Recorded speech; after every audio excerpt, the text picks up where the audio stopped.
அஷ்டமத்து சனி ஓவர். இப்போதுதான் விஜயின் விஸ்வரூபம். ஆட்சி போனாலும் அடிபணிய மாட்டார். செல்வி கணிப்பாள் துளுங்கும் அரசியல் களம்.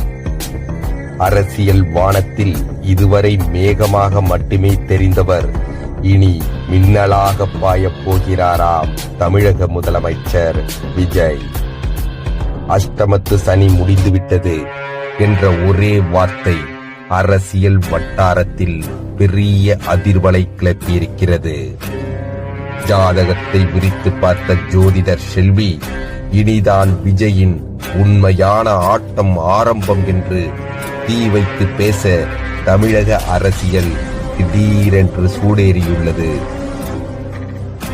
நீச்சபங்க ராஜயோகம் என்ற சொல்லி விஜய் ரசிகர்களுக்கு போர்க்கொடியானதாம். கடக ராசி, பூச நட்சத்திரம், அஷ்டம சனி விலகிய நேரம் அனைத்தும் சேர்ந்து விஜய்க்கு அரசியல் கதவை பெரிதாக திறந்து விட்டதாம். இதுவரை அவரை ஆட்டி படைத்த காலம் இனி அவரால் மற்றவர்களை ஆட்ட வைக்கும் காலமாம். விஜய் vs உதயநிதி தமிழக அரசியலின் அடுத்த பெரிய நேரடி மோதல் இதுதான் என செல்வி கணிப்பு கொடுத்த அரசியல் தரப்புகள் அதிர்ந்து பார்க்கின்றன.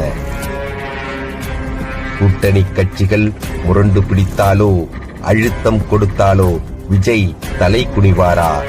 ஆட்சி போனாலும் பரவாயில்லை, எதிர்கட்சியாக இருந்தே போராடுவேன் என்றும் சொல்லும் அசாதாரண துணிச்சல் அவரது ஜாதகத்திலேயே இருக்கிறதாமாம். அதுதான் விஜயின் மிகப்பெரிய பலமாம். அவர் யாருடைய கட்டுப்பாட்டிலும் அடங்க மாட்டாராம். அரசியல் மேடையில் சிறுத்தபடி நிற்பவர் முடிவு எடுக்கும் நேரத்தில் இரும்பாக மாறிவிடுவாராம். ஃபைட்டிங் காக் என்று செல்வி சொன்ன வார்த்தை இப்பொழுது விஜய் ஆதரவாளர்களின் புதிய கோஷமாக மாறியிருக்கிறது. ஊழலை பார்த்தால் அமைதியாக இருக்க மாட்டாராம். CMDA போன்ற துறைகளில் நடக்கும் முறைகேடுகளை அதிரடியாக உடைப்பாராம். அதிகாரிகளின் தலையீடு இல்லாமல் நேரடியாக முடிவு எடுப்பாராம். அதனால் மக்களிடம் செயல்படும் முதல்வர் என்ற பெயர் வேகமாக உருவாகுமாம். தமிழகத்தை தாண்டி தேசிய அரசியலிலும் விஜயின் பெயர் ஒலிக்குமாம்.